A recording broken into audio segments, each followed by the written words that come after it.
$5.2 million in federal funding to help Madison County residents. The polls open soon, which also means that absentee votes will start being counted soon. Deadly warehouse fire is still burning. Standoff is now over, but police say when they responded to a call, a man was standing on top of the Ted's barbecue building. Fog up here is just very, very thick. It's super hard to see. If you can look where this fire truck is right now, I can see it because it's close, but in the distance you can't see. A 69-year-old man died when a small 2-passenger plane went down. We had crews out there, but the FBI weren't giving us any information. If you've driven on this stretch of Highway 72 here in Madison, this day has been a long time coming, and this morning those healthcare workers who've been battling this virus at Huntsville Hospital for months now will be the first to receive the Pfizer COVID-19 vaccine. This monument was the centerpiece this year of protests, of vandalism, of local politics. Something I did want to show you and just reference to you, I pushed away some of the snow,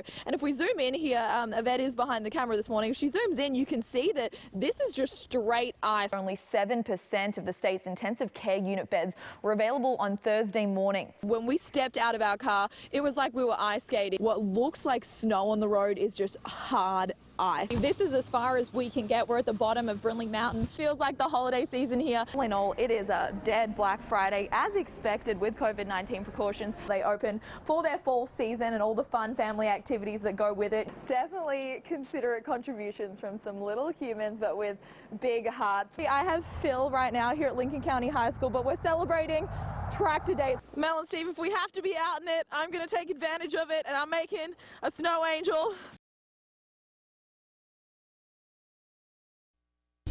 91, we're transport code 1 to Huntsville.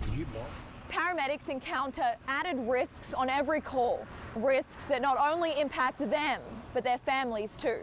It's another stressor of the job. At the beginning, it was like really hard, but you've kind of just adapt to it. My wife, of course, she doesn't work in healthcare, but her job requires her to be there, of course, and if I'm home quarantined, then they will require her to be home quarantined. Fire should be on scene. 1 year into the pandemic, we know more about COVID-19 than we did. But for people on the front lines, it really hasn't gotten easier. It took a toll. I'm not going to lie about it. It took a toll. It made you really rethink what you're doing in your career. But I love what I do and taking care of people, and that's what I've been called to do, and I will always do it.